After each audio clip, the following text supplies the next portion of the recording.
Olá, você que acompanha a programação da Assembleia Legislativa do Estado de São Paulo, seja muito bem-vindo, muito bem-vinda. Está mais uma edição do programa Alesp em Pauta. Hoje nós vamos falar sobre o direito do consumidor.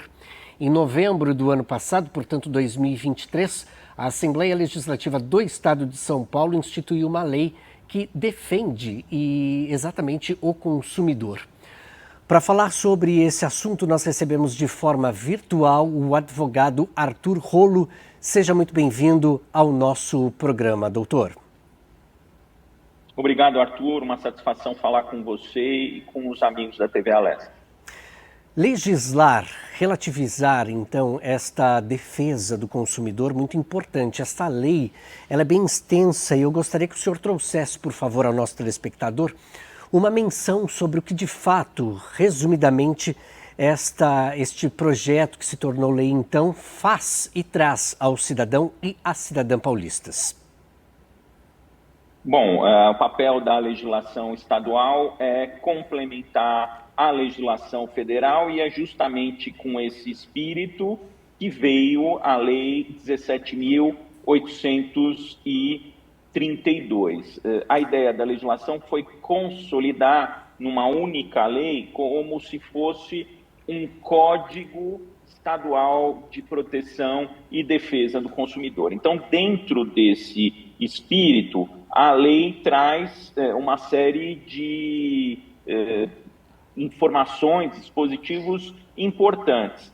Começa tratando do preço de produtos e serviços, lá no artigo 4º, no artigo 5º e no artigo 6º, fala das condições de apresentação das ofertas de produtos e serviços, como que os produtos e os serviços têm que ser ofertados, qual é a forma de colocação do preço, tem que ter lá o preço individualizado do produto ou serviço, identificação da marca e modelo, vigência dos preços praticados.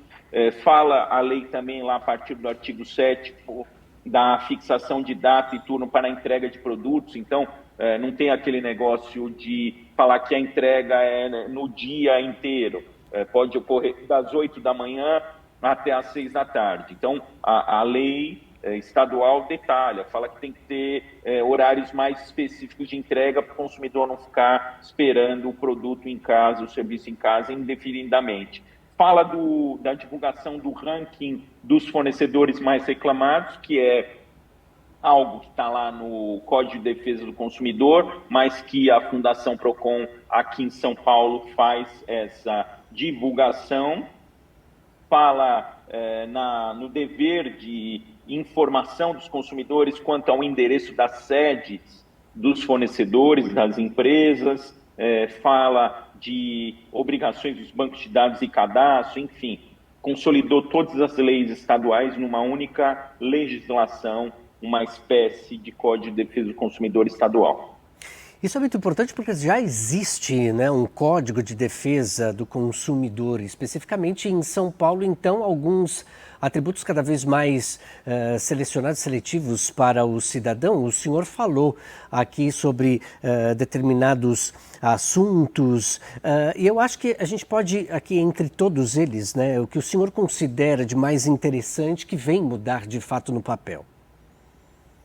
Bom, o direito à informação é super importante, esse dever de informar a sede das empresas é fundamental. Às vezes o consumidor compra alguma coisa, principalmente pela internet, e não sabe onde está localizada a sede da empresa, numa eventual reclamação, num eventual direito de arrependimento, por exemplo, que o consumidor deve manifestar. Mas eu acho bastante importante também a forma de disposição da oferta dos produtos. Infelizmente, Arthur, o que a gente percebe é que ainda existe aquele mau hábito das empresas de colocar bem grandão o preço da parcela e pequenininho o preço total. Isso é uma desinformação para os consumidores. Então, esta lei estadual que consolida todas as leis que trazem direitos para os consumidores no estado de São Paulo, ela obriga que seja colocado de forma clara o preço total do produto e não pode colocar o preço da parcela em primeiro plano como uma infinidade dos fornecedores faz. Mas, Arthur, não basta ter a lei, precisa ter fiscalização. Então, é importante que a Fundação Procon de São Paulo e que os Procons municipais fiscalizem no âmbito do Estado de São Paulo o cumprimento da lei para fazer com que a lei saia do papel e realmente pegue, como se diz no popular, porque a gente ainda vê muitos estabelecimentos ferindo o que está disposto na lei quanto ao direito de informação dos consumidores. Enquanto o senhor falava, eu fiquei pensando aqui, né? Mas será que de fato as pessoas entendem quais são os direitos delas e o que seriam esses direitos dos consumidores? Ainda existe uma lacuna em relação a isso, não é, doutor? Ainda é preciso que as pessoas, e o senhor falou agora há pouco sobre o direito da informação, é muito importante que se traga uma reflexão dessa situação, né? Bom, o Código Nacional de Defesa do Consumidor é de 90, entrou em vigor em março de 91. Então, de lá para cá, com certeza, a consciência dos consumidores melhorou muito. Os consumidores estão muito mais conscientes de seus direitos, já sabem os direitos que têm. Fica mais complicado o conhecimento da legislação estadual. O conhecimento do código ele é mais disseminado. Eu diria para você, Arthur, que até mesmo as empresas muitas vezes desconhecem. Em relação ao Código do Consumidor Nacional, tem uma lei que obriga que o Código do Consumidor esteja disponível em todos os estabelecimentos. Isso ainda não acontece com a nossa legislação estadual. Talvez seja o caso de pensar em uma disposição semelhante, mas o importante é um programa como esse que leva ao conhecimento a legislação estadual, mas a Assembleia Legislativa, o Governo do Estado de São Paulo, os PROCONs municipais, a Fundação PROCON, tem que ajudar na disseminação desses direitos mais regionalizados, como a gente tem aqui no Estado de São Paulo. Muito bem lembrado pelo senhor, e aí eu fico imaginando também a seguinte situação. A legislação nacional traz uma série de situações, de artigos, falando sobre direitos dos cidadãos em relação à telefonia, por exemplo, né? Muita coisa tem sido modificada, né, alterada, e aqui especificamente sobre a questão de telefonia móvel, acho que a gente pode falar um pouquinho sobre isso, por favor. Bom, telefonia móvel, o que a gente tem, o Código do Consumidor, ele tem as disposições genéricas quanto ao direito de informação, mas em relação à telefonia móvel, existe lá o regulamento da Anatel. Então, a Anatel tem um regulamento bastante detalhado, estabelece o que os consumidores têm de direito, o que as empresas têm de dever, o que os consumidores têm de dever também, porque cabe aos consumidores pagar pontualmente aí pelos serviços prestados. Se o consumidor atrasa o pagamento, tem lá o que a gente chama de corte escalonado do serviço, começa cortando ligação, depois o corte vai sendo expandido até que, se o consumidor não paga, aquele serviço pode ser, inclusive, totalmente cancelado. Em casos de não pagamentos duradouros, o consumidor perde até um número da linha. Então, esse detalhamento dos serviços telefônicos, ele é feito pela Anatel, e também não existe, por exemplo, hoje a quantidade de celulares pré-pagos é muito grande, tem os detalhes ali de quanto em quanto tempo você precisa recarregar para ter o serviço completo, por quanto tempo aqueles créditos valem, enfim, tem toda uma regulamentação que muitas vezes até os próprios usuários desse serviço desconhecem, porque a Anatel e as empresas estão pecando nessa informação para os consumidores. Mas muitos têm aquele conhecimento da prática, sabem que se não recarregar de tanto em tanto tempo, o serviço sofre lá uma diminuição. O senhor falou agora há pouco usou uma palavra, né, crédito. E aí eu vou fazer uso dessa palavra, mas numa outra situação. Também tem uma questão da inclusão e exclusão, né, de consumidores nos cadastros de proteção de créditos. Sem dúvida, a inadimplência é um problema bastante agudo na nossa sociedade de consumo. É bastante fácil ficar inadimplente e é bastante difícil recuperar o crédito, porque muitas vezes acabam incidindo juros, encargos e o consumidor não consegue pagar. Inclusive, tem empresas que ofertam serviços aí de renegociação de dívida que acabam não atendendo às expectativas dos consumidores. Para o nosso telespectador ter uma ideia, a partir do momento que você fica devendo uma conta, você vai ser cobrado e se você ainda assim não conseguir pagar essa conta, muito provavelmente o serviço prestado vai ser cortado, mas além do serviço ser cortado, como o consumidor tem uma dívida, o nome dele pode ser negativado, como se diz no popular. Então, o nome dele vai ser incluído num cadastro de inadimplentes e isso vai gerar restrições de crédito para ele no futuro. Então, é importante que o consumidor assuma obrigações, que consiga pagar, pague pontualmente pelos serviços que contrata, porque, por exemplo, às vezes contratam um financiamento que não tem a mínima necessidade e depois não consegue honrar o financiamento. Enfim, o consumidor planejar bastante aí a sua vida financeira, ter em boa ordem a sua vida financeira, justamente para não se superendividar e não ir ter o nome aí no cadastro de inadimplente. Arthur, agora há pouco o senhor falou sobre uma questão, não é? Que é possível observar isso muito de perto, se a gente frequentar alguns ambientes comerciais, enfim. Muitas empresas não sabem, né, exatamente ainda os direitos dos próprios consumidores para quem elas prestam serviços, né?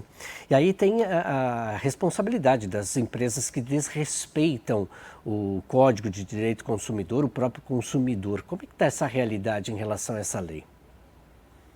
Bom, o que a gente percebe, Arthur, é que geralmente os pequenos fornecedores, eles têm medo do PROCON, eles buscam respeitar a lei e buscam cativar os seus clientes. Os grandes problemas que nós temos no direito do consumidor dizem respeito às grandes empresas. Por exemplo, no âmbito do Estado de São Paulo agora, em razão das chuvas, a gente está tendo muito problema com a Enel, concessionária de energia elétrica, a ponto do prefeito da cidade de São Paulo se deslocar até Brasília para ir na ANEEL pedir providências, porque está havendo uma prestação de serviço ineficiente, principalmente quando chuvas acontecem, os consumidores ficam dias sem luz e isso é inaceitável.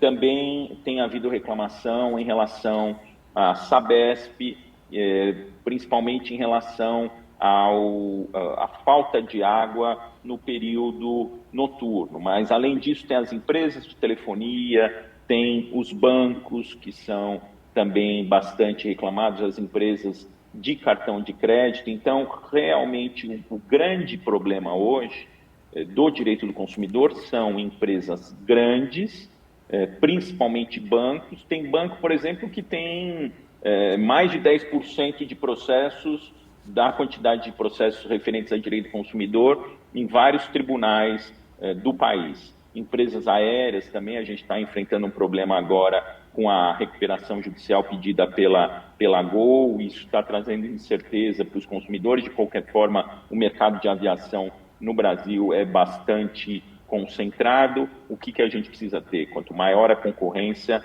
melhor para o consumidor. Então, a gente vai ter problemas grandes referentes ao direito do consumidor naqueles serviços que não têm concorrência, são geralmente serviços públicos, aí fornecimento de água e de energia elétrica, e naqueles setores onde o mercado é muito concentrado, por exemplo, a aviação. Existe uma realidade que fala aí, não sei se o senhor tem esse dado, o que fale, das regiões no estado de São Paulo, né? Os lugares mais reclamados em relação à defesa do consumidor? Naturalmente, onde a gente tem mais pessoas, a gente tem um maior número de reclamações, mas a região metropolitana, então, sem dúvida, onde existem as maiores reclamações. Mas, geralmente, esses grandes fornecedores, como bancos, eles acabam gerando reclamações em todo o estado de São Paulo e em todo o Brasil. Então, não tem uma divisão específica aí da reclamação por regiões, mas naturalmente, onde nós temos mais pessoas, nós temos mais reclamações. Mas grandes fornecedores geram reclamações em todo o território nacional e em todo o estado de São Paulo. O senhor falando, não é? Já existe um Código de Defesa do Consumidor, como falamos aqui, mas por que, né? Seria tão importante que houvesse uma lei que venha consolidar a defesa do consumidor, né? Acho que de repente o telespectador do outro lado da tela aí está tentando entender melhor essa ideia, né? Se já existe um Código de Defesa, quando se fala em consolidar aquilo que já era próprio, o porquê dessa realidade? Por que é tão necessário isso? Bom, primeiro, todos nós somos consumidores 24 horas por dia. A gente, para fazer essa entrevista aqui, está consumindo.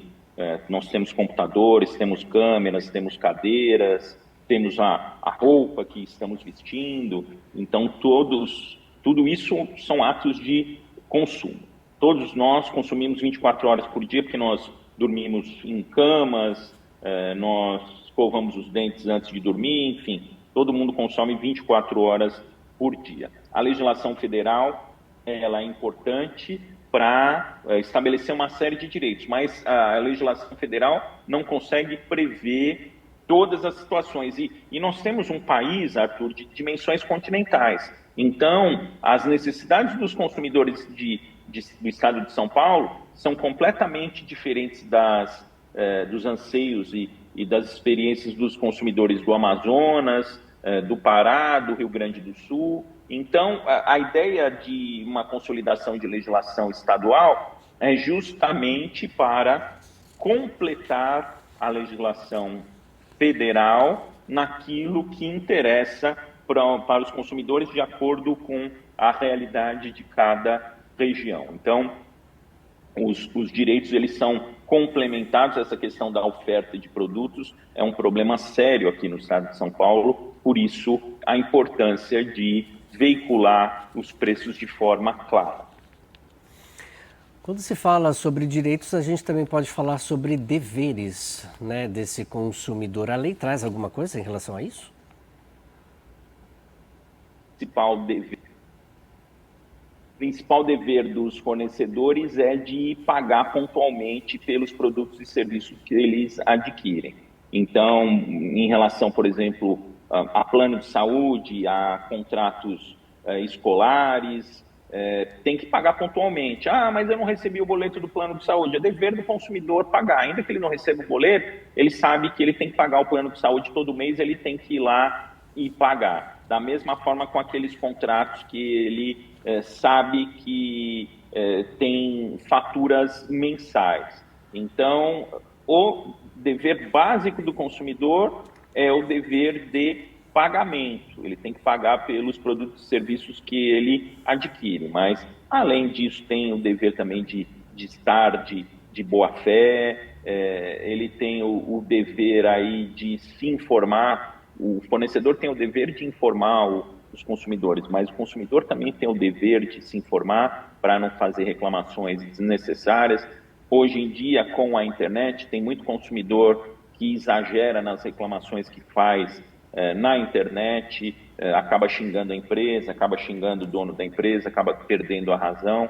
Então, ele tem o dever aí de veracidade naquilo que ele fala, principalmente em redes sociais, e ele tem que moderar a sua reclamação. Ele tem sim o direito de reclamar quando a empresa está errada, mas ele tem o dever de fazer isso de uma forma comedida e sem exagerar e sem ofender ninguém. Muito bem, Arthur, a gente vai fazer um rápido intervalo, daqui a pouquinho então voltaremos a conversar sobre esta lei. Você que está aí do outro lado, não saia daí, é muito rápido, até já.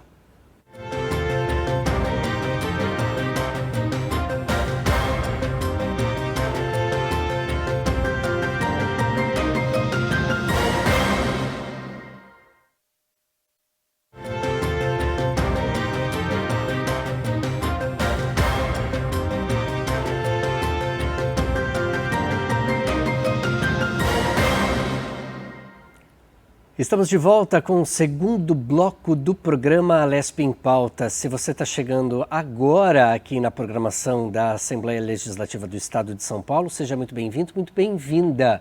Neste programa nós estamos tratando sobre os direitos do consumidor e estamos falando de forma remota com o advogado Arthur Rolo. Doutor, nós falávamos então, o senhor explicava para a gente diversas situações relacionadas a esta lei, né, essa legislação de novembro de 2023. E aí, o senhor falava sobre a questão, né, de direitos e deveres de cada cidadão em relação ao consumo. E aí eu gostaria de trazer uma reflexão aqui com o senhor sobre as necessidades de reclamar. Né? Um consumidor precisa reclamar e ele vai reclamar de que forma? O senhor citou a questão do PROCON por diversas vezes no bloco anterior. Há somente o PROCON? Existem outros serviços que o cidadão pode procurar? Bom, reclamar é exercer cidadania, mas reclamar quando se tem efetivamente os direitos e quando a empresa viola esses direitos. O primeiro canal de reclamação do consumidor deve ser sempre a própria empresa. Então, fica difícil da empresa atender a reclamação do consumidor se o consumidor não reclama para a empresa, já reclama, por exemplo, direto no judiciário, através de uma ação judicial, reclama direto no PROCON. O primeiro caminho do consumidor é sempre reclamar junto à empresa. Reclamando junto à empresa, muito provavelmente ele vai fazer isso num serviço de atendimento a cliente, que no caso daquelas concessionárias de serviço público federais, como bancos, planos de saúde, empresas aéreas, empresas aí de fornecimento de água, de fornecimento de energia elétrica, de fornecimento de gás, todas essas empresas têm uma regulação por um decreto do serviço de atendimento ao cliente e tem, por exemplo, que gravar as reclamações do consumidor, tem tempo para atender as reclamações do consumidor, etc. Então, primeiro caminho do consumidor, reclamar junto à própria empresa. Em a empresa não respondendo adequadamente à solicitação do consumidor ou não atendendo uma pretensão legítima do consumidor, aí o consumidor pode fazer outras reclamações nas vias administrativas. Os PROCONs são instrumentos importantes de reclamação do consumidor na via administrativa e cabe aos PROCONs também fiscalizar o cumprimento das leis envolvendo o direito do consumidor. Os PROCONs do Estado de São Paulo municipais e a Fundação PROCON, que é o órgão de defesa e proteção do consumidor estadual, eles têm que fiscalizar no âmbito do Estado de São Paulo não só o cumprimento da legislação nacional, como o cumprimento da legislação estadual. Então, eles vão fiscalizar o cumprimento da lei, mas eles também podem e devem receber reclamações eventuais de consumidores. Além disso, nós temos agências estaduais, nós temos, por exemplo, a Arcesp, que é a agência estadual de serviços públicos, que regula os serviços públicos no âmbito estadual. Então, se há um problema de energia elétrica, se há um problema no fornecimento de água e esgoto, é possível fazer uma reclamação junto à Arcesp. Além das agências estaduais, nós temos também, em relação aos serviços públicos, as agências nacionais. Temos um canal nacional de reclamações, um site, que é o www.consumidor.gov.br. Além disso, algumas agências nacionais, elas têm canais e sites específicos de reclamação. Se nada disso der certo, aí temos a via judicial, lembrando que naquelas causas de até 20 salários mínimos é possível buscar os juizados especiais cíveis, que são aqueles antigos juizados de pequenas causas, para entrar com ação judicial, independentemente da contratação de advogados. Em casos superiores a 20 salários mínimos, aí precisa contratar advogado e tem a possibilidade de entrar ou no juizado especial ou na justiça comum. Doutor, os consumidores têm usado muitos meios, a internet, não é? Para comprar coisas, enfim. Muitas pessoas costumam ir aos shoppings hoje para passear, né? Mas o comércio online cresceu muito nos últimos anos. Esta lei específica vem falar alguma coisa em relação a isso? Ou, se não vem, existem orientações a serem dadas aos telespectadores em relação ao consumo online? Em relação ao consumo online, a gente tem um decreto federal. O Código do Consumidor, como ele é de 90, ele não atualizou essas compras online. A única coisa que a gente tem que regula as compras online no Código do Consumidor, mas de forma indireta, é o artigo 49, que estabelece o direito de arrependimento. Toda vez que o consumidor ele compra algo fora do estabelecimento comercial, isso vale para a internet, mas vale, por exemplo, também por se comprar através do WhatsApp, se comprar através de catálogo postal, que é uma coisa antiga, mas ainda existe. Toda vez que ele compra fora da loja, ele tem o direito de se arrepender no prazo de 7 dias. Quando compra na loja, não tem o direito de se arrepender. Isso é a única coisa que tem lá no código, mas tem um decreto federal que estabelece os direitos dos usuários de internet, os deveres que tem que ter lá, a informação da empresa, na nota fiscal tem que informar os dados da empresa também. Um dos deveres é facilitar o direito de arrependimento, que está no artigo 49, mas muitos sites não têm cumprido isso. Então, hoje, o que está no plano federal é um decreto, não é uma lei. Mas no âmbito da lei estadual, existem complementos aí relacionados ao direito à informação. E o que vale lembrar também são os cuidados ao realizar compras pela internet, né, doutor?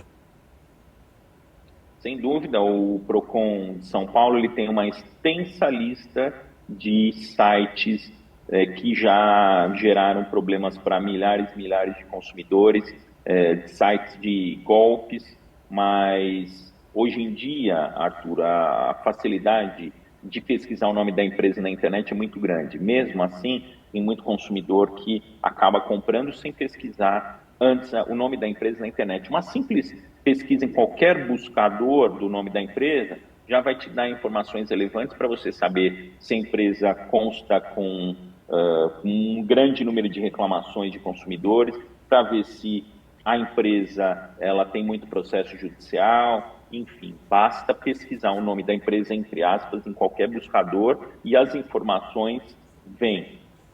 Mas tem gente que não faz isso. Então, é importante pesquisar o nome da empresa antes de contratar, porque às vezes tem empresas que cobram um preço bastante semelhante, uma empresa atende bem o consumidor e a outra atende mal. Hoje, a ferramenta de informação que a internet traz para os consumidores não deve ser desprezada. Além de ser mais fácil comprar na internet, você tem condição de obter uma série de informações que vão tornar a sua compra mais segura. Vale lembrar o endereço também, de repente que a pessoa possa procurar nesse exato momento, está nos assistindo nesse momento. Acho que vale a pena fuçar aí no telefone rapidamente. Sem dúvida, um endereço importante de olhar sempre é o www.procon.sp.gov.br. Tem lá o site do Ministério da Justiça, que tem uma série de informações, mas fora esses sites específicos, é só jogar o nome da empresa em qualquer buscador. Tem qualquer dúvida de direito do consumidor também, a facilidade é muito grande de pesquisar. Está na dúvida se tem o direito ou não, pesquisa. Se precisar de uma orientação mais específica, o Procon está aí para isso. Momentos atrás o senhor também falava sobre as possibilidades de resolução de um problema não é? Começando ali pela empresa, de repente até a última procurando a justiça, né? Como é que tem sido esse processo de resolução de conflitos entre consumidores e empresas? Normalmente, pequenas empresas, como eu disse, costumam resolver melhor o problema de seus consumidores, porque sabem que o consumidor deve ser a figura central do seu negócio, que a sobrevivência da empresa depende do bom atendimento dos seus consumidores. Os problemas surgem com grandes empresas. Empresas de telefonia vêm gerando problemas para consumidores, empresas aéreas, bancos. Então, os consumidores, eles normalmente reclamam no saque, não têm os seus direitos atendidos e acabam precisando, muitas vezes, recorrer até ao poder judiciário. Então, mas assim, também dá para evitar, porque mesmo, por exemplo, em relação a bancos, tem bancos que são muito mais reclamados do que outros. Então, dá para o consumidor, sabendo que um banco tem muito mais ações judiciais, mais reclamações, acabar optando dentre os bancos existentes por aqueles menos reclamados, com menos ações judiciais, porque esses costumam atender melhor os seus consumidores. Mas, no geral, grandes empresas geralmente dão dor de cabeça para os seus consumidores, dão canseira para os seus consumidores. Estas seriam orientações, por exemplo, para compras nacionais? Seguiriam então os mesmos esquemas as internacionais? Compra internacional é sempre mais complicada, porque a gente, para ter a proteção do Código do Consumidor e para ter a proteção do Judiciário brasileiro, a gente precisa fazer as compras dentro do território nacional.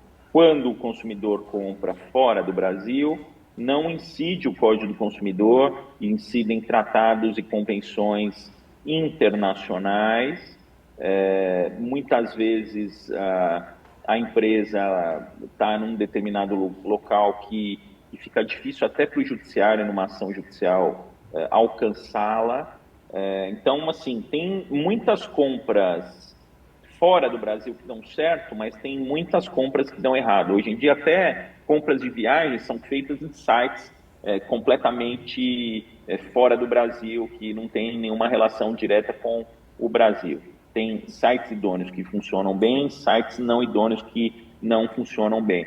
E, geralmente, quando o consumidor tem algum problema, às vezes o atendimento é feito, inclusive, em outra língua inglesa, por exemplo, e aí tem muito consumidor que não fala inglês, não consegue resolver a reclamação. Então, a recomendação é, sempre que possível, comprar dentro do Brasil, porque aí tem proteção do Código, tem proteção do Judiciário brasileiro, porque para processar uma empresa no exterior é possível, mas às vezes o custo deste processo, porque uma das coisas que precisa é fazer uma tradução juramentada para expedir uma citação para um país estrangeiro, e só o custo dessa tradução, ele muitas vezes já supera o benefício que o consumidor pode ter. Então, tem muita gente que compra fora do Brasil e dá certo, mas quando dá errado, geralmente perde o dinheiro. Então, precisa tomar cuidado e, assim, priorizar empresas estrangeiras que prestam bom serviço, porque tem muito golpista também fora do Brasil.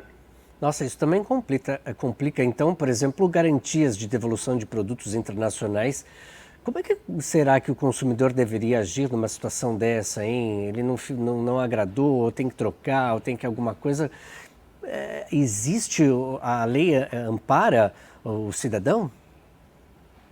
A lei brasileira não, quando compra fora do Brasil não, mas eu já vi caso de dar certo, Arthur, de consumidor comprar algo fora do Brasil, mandar para o site, aí tem a despesa da postagem internacional e tudo, e o custo é maior, mas e voltar o produto que a pessoa quer. Às vezes dá certo. Eu não compro, mas às vezes dá certo. Tem gente que compra e dá certo, e às vezes o preço é muito mais barato. Mas lembrando o seguinte, quando você compra no exterior, geralmente quando entra no Brasil tem imposto a recolher. E até deu uma discussão recente, porque essas empresas internacionais elas não estavam sendo tributadas, e agora o novo ministro da Fazenda resolveu tributar essas empresas. Então, aquele preço que era muito atrativo porque não tinha o recolhimento de imposto, agora está menos atrativo. Se considerar o preço, que é um preço hoje muito mais próximo da realidade brasileira, considerar que você tem dificuldade em relação ao direito de arrependimento, os riscos que uma compra no exterior envolve, talvez não valha tanto a pena quanto já valeu antigamente. Hoje se tem, não é, inúmeros lugares para que o cidadão procure informações, no caso procurar pesquisar produtos mais baratos, mais em conta, né? Aí eu fico pensando aqui no que se diz respeito às práticas comerciais abusivas, né? Como que seria, então, teoricamente e na prática exatamente, uma denúncia de preços muito abusivos em relação a isso?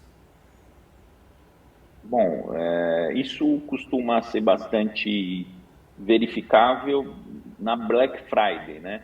A Black Friday brasileira, em algum momento, foi chamada até de Black Fraud, porque primeiro o preço ele estava preço real, aí antes da Black Friday ele subia um preço e depois baixava o preço na Black Friday, falando que estava com 50%, 40% de desconto.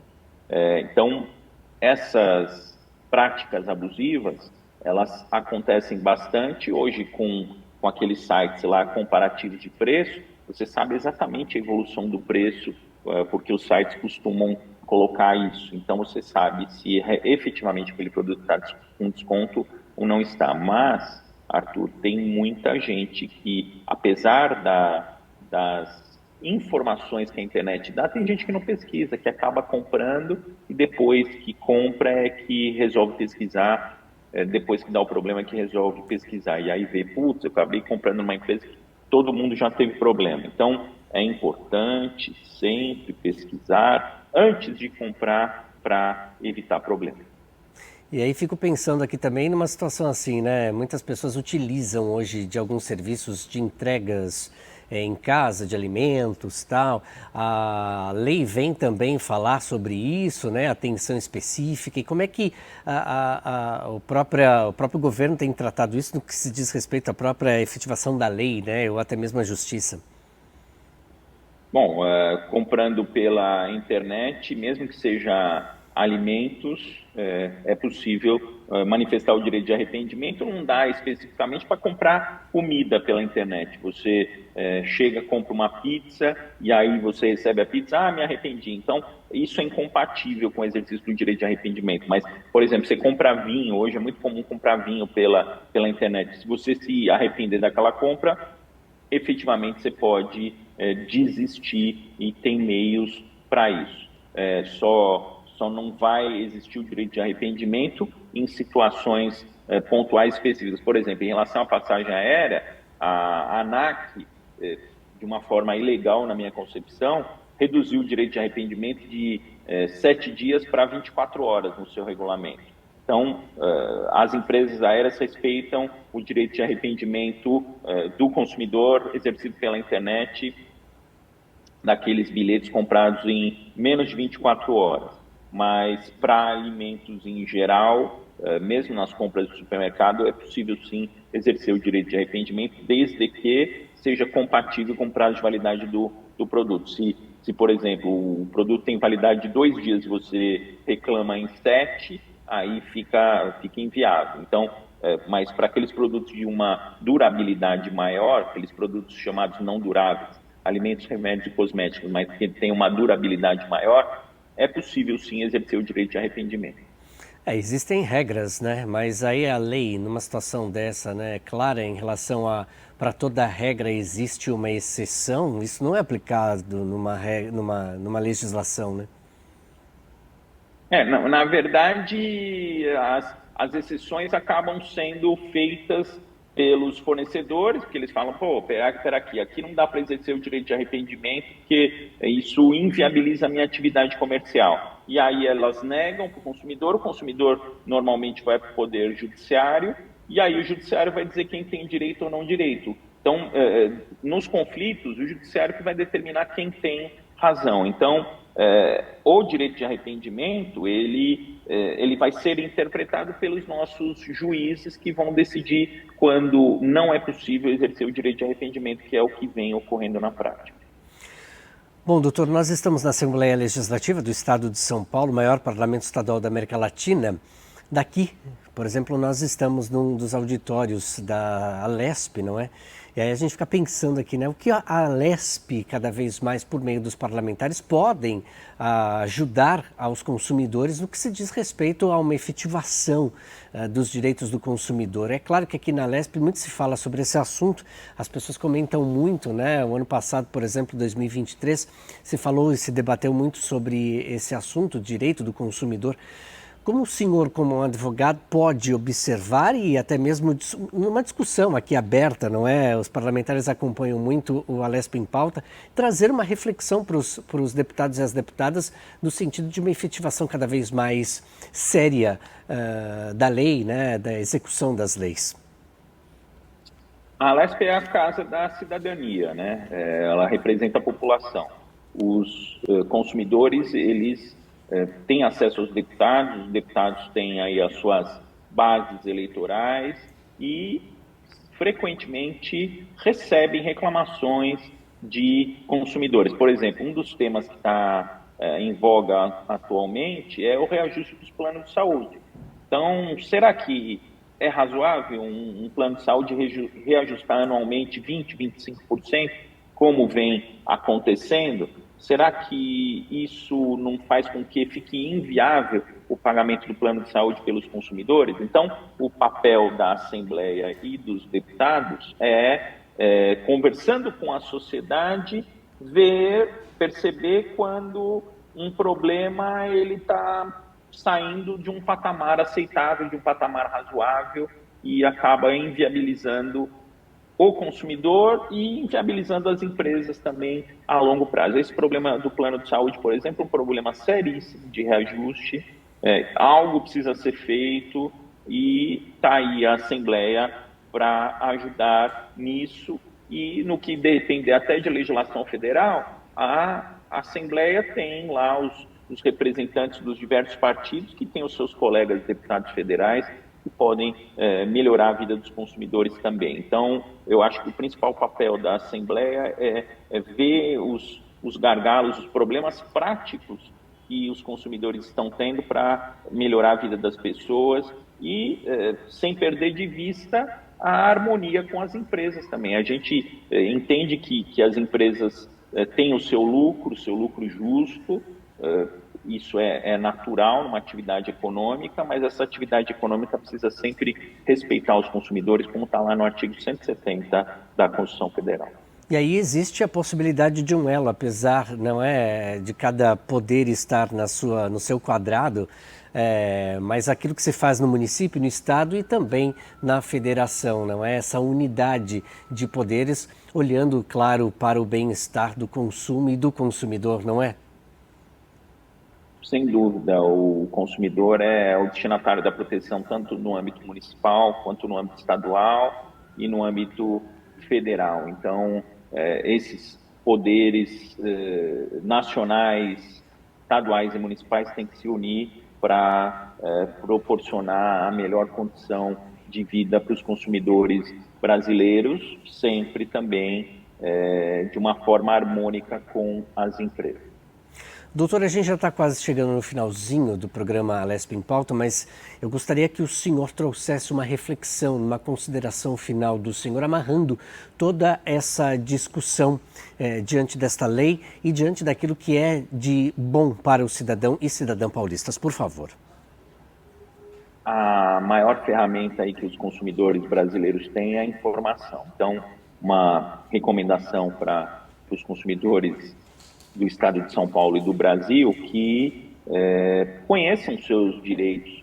A gente tem leis federais, tem leis estaduais, hoje é bastante fácil conhecê-las pela internet, buscar programas como esse que informam também para saber os direitos que tem e exigir esses direitos quando cabível. E também as empresas para tratarem bem seus consumidores. O respeito às leis de consumo é o piso, mas, na verdade, atender bem o consumidor vai muito além de respeitar apenas a lei. Precisa ter bom senso e colocar o consumidor como centro do seu negócio, sabendo que a viabilidade e o sucesso do negócio depende de atender bem o consumidor.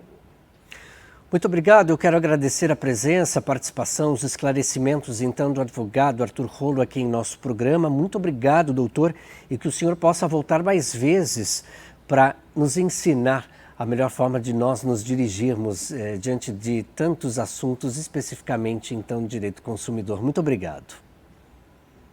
Obrigado, Arthur. Estou à disposição da Assembleia de vocês para o que precisarem para informar os consumidores do estado de São Paulo e do Brasil. Um abraço, muito obrigado. E você, cidadão paulista, que nos acompanhou então durante toda a exibição deste programa, quer rever este e outros programas da nossa programação, você pode, claro, acessar o YouTube da Rede Alesp e também o site da Assembleia Legislativa do Estado de São Paulo, al.sp.gov.br. Quero agradecer a sua participação, a sua audiência aqui conosco, a sua companhia. Então, vamos fazer valer a pena os nossos direitos e, sobretudo, também os nossos deveres. Meu forte abraço. A gente se encontra na programação da Assembleia Legislativa do Estado de São Paulo, o maior parlamento estadual da América Latina. Tchau.